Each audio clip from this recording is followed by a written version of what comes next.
welcome to the instructional video for the IDH Digital Salary Matrix. My name is Honor Johnson, and today I will be walking you through the tool so you can get started. The salary matrix is essential for measuring living wage gaps. It will help you be sure you are gathering the right information on wages, bonuses, and in-kind benefits to compare with living wage benchmarks and understand potential living wage gaps. Although you may be completing the salary matrix for a project or a certification, the tool is freely available for anyone to use in their facility, plantation, or factory.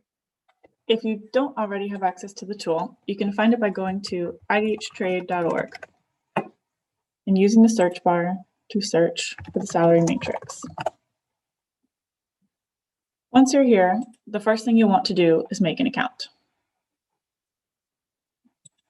Anyone can make an account by clicking sign up, and of course, selecting the language that you want the tool to be in. Once you click here, sign up, you'll be sent an email receiving instructions to make your account.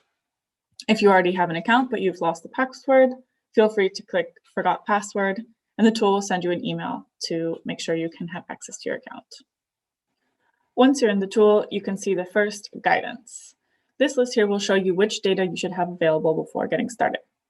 As you can see, you'll need 4 types of information: facility information, information about job categories, wages, and bonuses, as well as in-kind benefits. To receive accurate results, it is also important that you have working hours recorded, including hours per day and hours per week. Below, you will see a list of any salary matrices that you've already started. If this is your first time using the tool, it will be blank here. You can get started by clicking Start New Salary Matrix right here. Once you open a salary matrix, the first tab you will see will ask you about basic facility information. And on this page, I want to show you 2 really useful resources if you have any questions. This tab will automatically fill in information that you entered when you made an account. So you'll see your name, phone number, and email address right here. And the first thing you might have questions about is the facility ID. If you're completing the salary matrix for a project or a certification, you'll be provided with an ID number. But if you're not and you don't have an ID, then you can just enter 0. For the country and the region, you can select from the list. And when you enter the location, be sure the format is correct and doesn't have a space between the numbers. If you need any more information about what should be entered, you can hover your mouse over the field. For example, here we're hovering over the area of production, and you can see that the production should refer to the production area only, and it should be in hectares. If you still have more questions, you should definitely check out the question mark that you'll see up here, which will open a separate file called our help file. And here you will see all the information, questions and answers organized by a different tab. So for this tab, we'll see there's a few points here, and one of the useful ones is about the facility ID and the GPS location, which must be entered in this format, again, with no spacing in between. So here's a resource. You can always access it again by clicking in the question mark in the top right corner. And finally, here in the description, you can give your salary matrix a name. This is really useful because you will see it on the home page dashboard once you're on the dashboard. When everything is correct, you can click Save and Next, and it will bring you to the Product Information tab. Here for this example, we have a IDH special flavor of bananas, which is of course in the agricultural sector. So I've selected those from the lists. Our units of production are kilograms, and I've entered this number of total annual production in kilograms. If you change the units of production to a different value, it should correlate with the total annual production that you type in here. For certifications and standards, you can click onto the drop-down list and select any that apply to you. The year of the salary matrix, of course, should match the year of the wage information that you're collecting. And the number of production seasons is the next key piece on this page. So number of production seasons refers to the times of the year where levels of production increase or decrease. And the number of seasons that you indicate here is also the number of seasons for which wage information has to be entered. So if you have significantly different wage information for parts of the year, you should indicate that by selecting here the number of production seasons. For this example, the same amount of production happens for one season of the year, which is 10 months long. So what that means is that we have only one season, which I've indicated here starts in January and it lasts for 10 months. If this really means that for the last 2 months of the year, there's no production season, no wage data to be entered. If you have, for example, 2 different production seasons, a high and a low season, where different numbers of employees are at the factory or at the facility, you should put number of production seasons as 2. Then you can indicate the length of both of those seasons and the correct number of workers, correct number of employees, and the correct wages for both of those seasons. So once you have everything correctly entered in here, you can click Save and Next. It will, if you're having less than 12 months of production, then it will just give you a little warning. You can click Yes. And here you'll get to one of the most important tabs about HR information. Here we organize workers in 2 ways. The first is by work area. You can select work areas from this list, and basically they will be added to this row here. For this example, I've started with 2 work areas, a cleaning area, and a field. So if you wanted to add another work area, let's say transportation, you select it from the list and you click Add Work Area. It will add it to the row here, and you'll be able to fill in the number of job categories for that once we get there. So in each work area, we're going to add all the job categories that apply for that.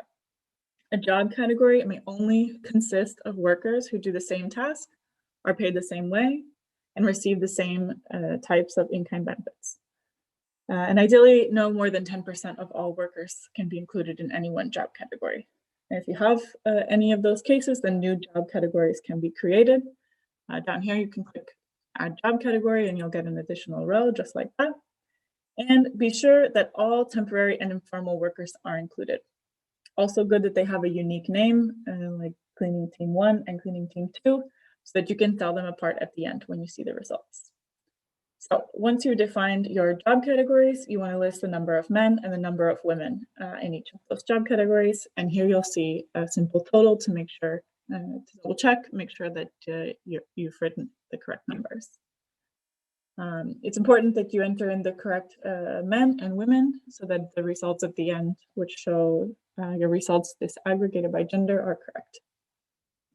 If you've ever entered an extra job category that maybe you don't need, you can of course click the little delete button over here and it will be removed. Once you've filled in all the information for one work area, you can move to the next work area by clicking on the tab here.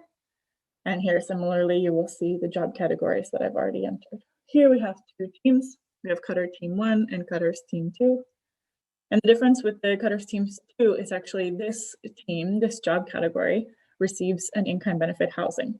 So if it's useful for you, you can just label it here in the name of the job category. I've also entered in the number of men for both teams is 10, and the number of women is 5 for both teams. So in my case, we don't have this job category work area, and if you ever have a work area that you added and you don't need, you can simply click this little delete button and delete it. Once everything is correctly entered in here, you can click Save and Next, and it will bring you to the Wages per Season tab.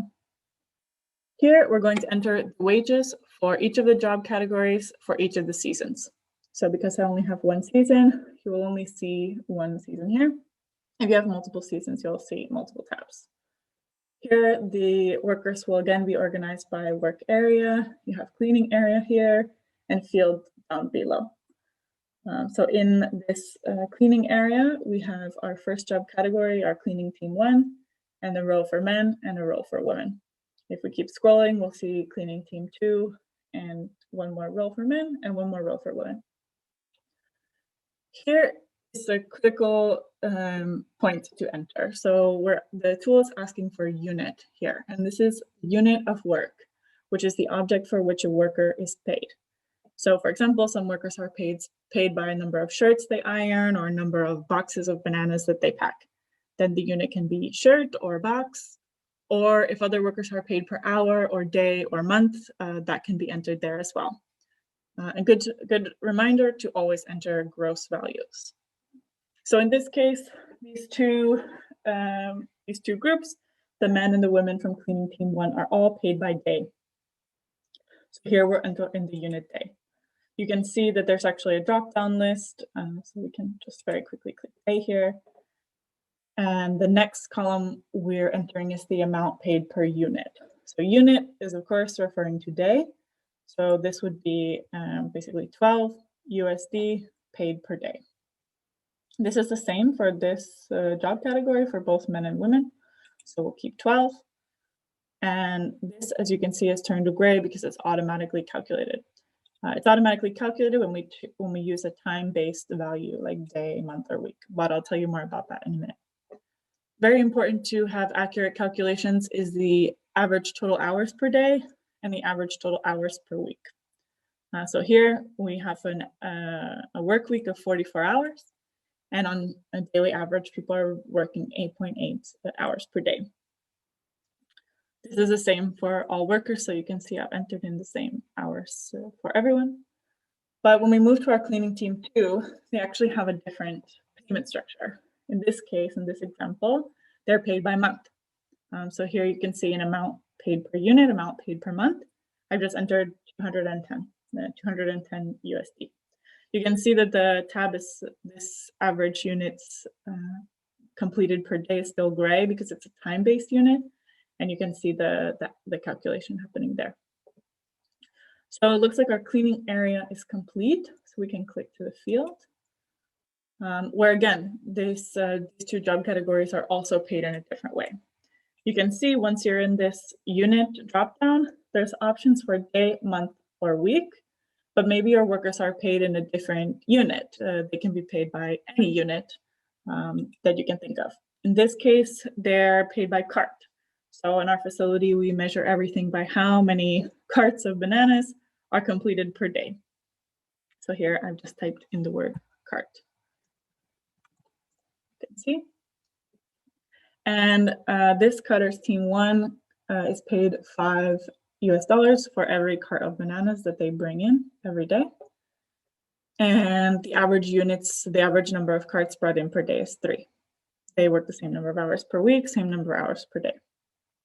The next team, cutters team 2, completes a little bit more. They're paid a little bit more, and they're still paid by cart. So we've left the unit the same, and they still complete about three carts per day. So again, here you can complete the wages for every season, for every job category, and for each work area by clicking on the correct work area and then finding the correct job category. And if you have any questions, again, very useful resource to click on the help file up here. Once everything is correct, you can click Save and Next. This will bring you to the Bonuses tab. Bonuses are very important because we know this substantially helps the workers take home some value at the end of the year, the end of the month. And here you can indicate that value. There's some examples of bonuses that are commonly provided, like a 13th or 14th month bonus, a performance or quality bonus, holiday bonus, or an other bonus. Feel free, if the bonuses meet the specific requirements, you can enter it right here. If you want to know which specifications bonuses must meet to be able to be added, you can read the help file. Here in our example, all of our workers receive a $100 holiday bonus at the end of the year. So that gets added in here. And other bonuses, they differ by job category. So we've added 25, 50, as you can see here. You'll see in the gray column some calculations being made. Here's the total amount of bonuses being provided per year. So this is just adding up any of the bonuses.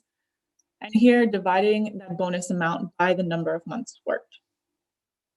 Once we want to move to the next work area, we click Field, and we'll see our job categories again with the $100 bonus and other bonuses that are being paid. This one here, I see we're missing. We have another $100 bonus for both men and women of Cutters Team 2. Once everything is complete, we can click Save and Next. And you'll likely get a pop-up just double checking that every field where you haven't filled in a value should be 0. So for example, it's saying that you skipped the 13th and 14th month bonus for a certain job category and it's going to be 0. Is that okay? So we'll click yes. Once we've completed the bonuses, it will bring us to our page on in-kind benefits.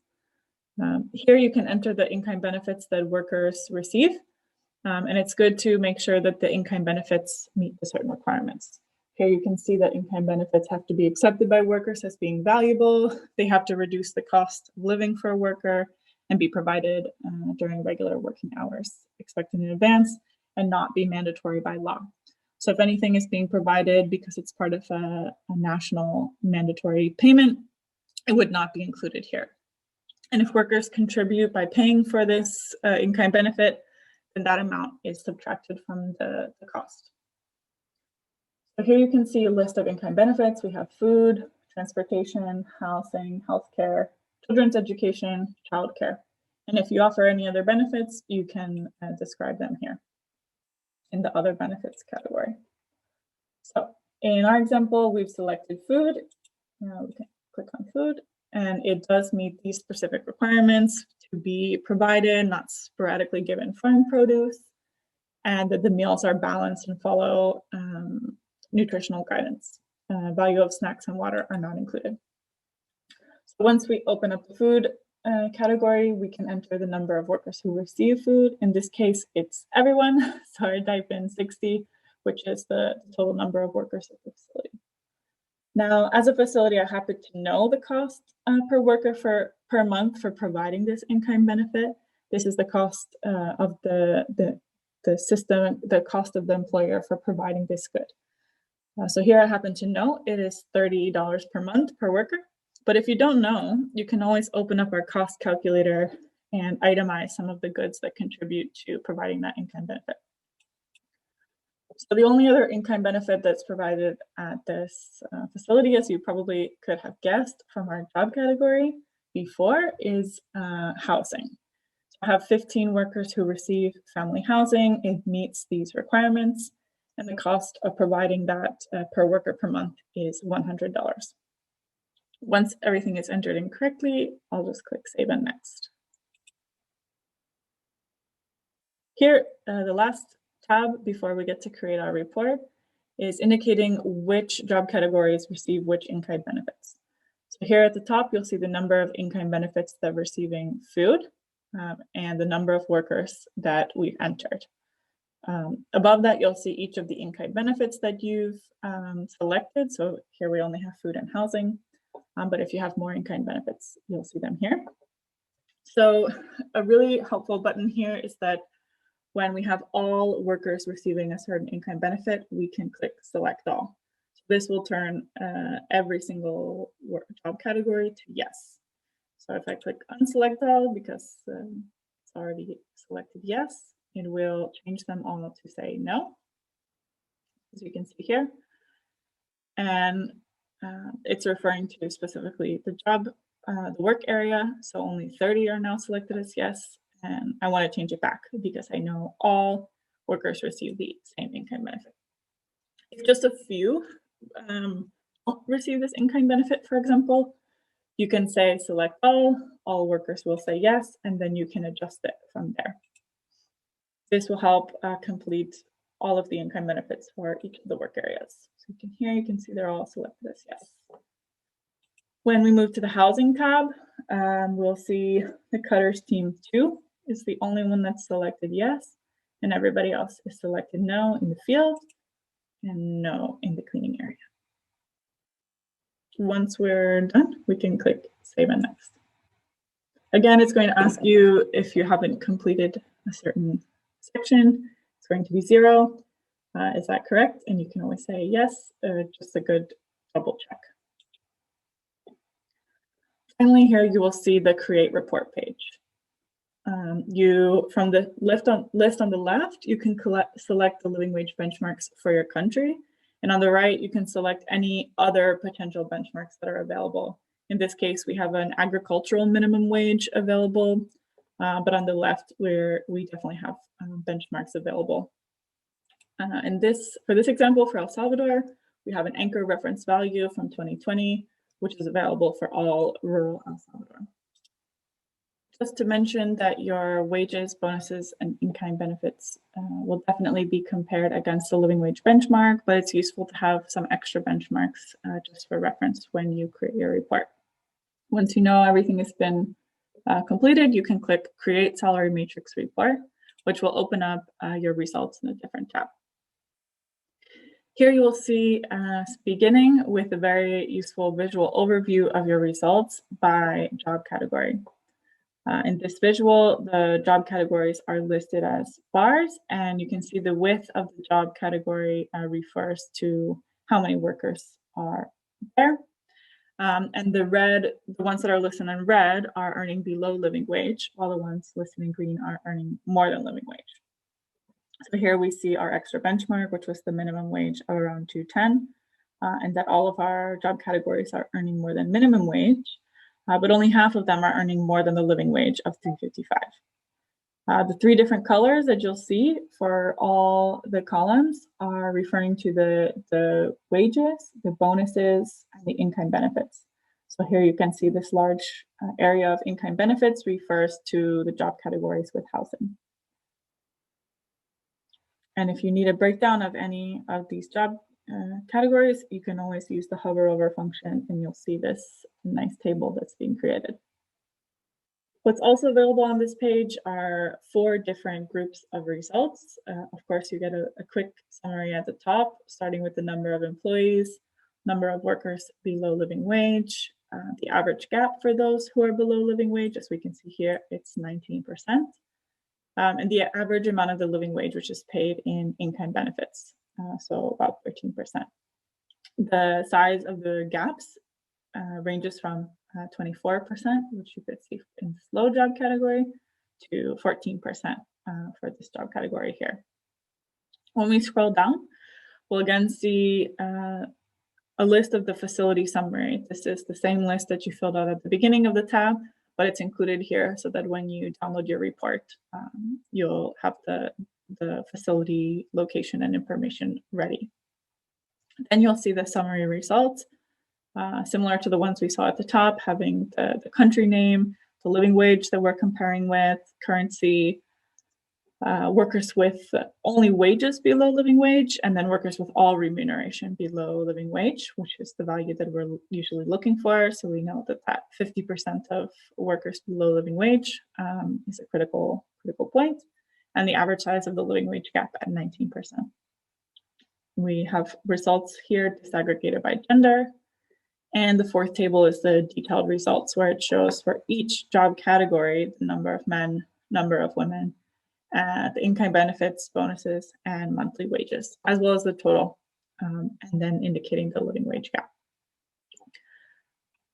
So once this is correct, or if it's not correct, you can always click back and make sure that you can make the edits that you need before generating the report again. But once you're ready, you can generate the report by clicking here and downloading the salary matrix. This will provide you with a PDF version of what you need.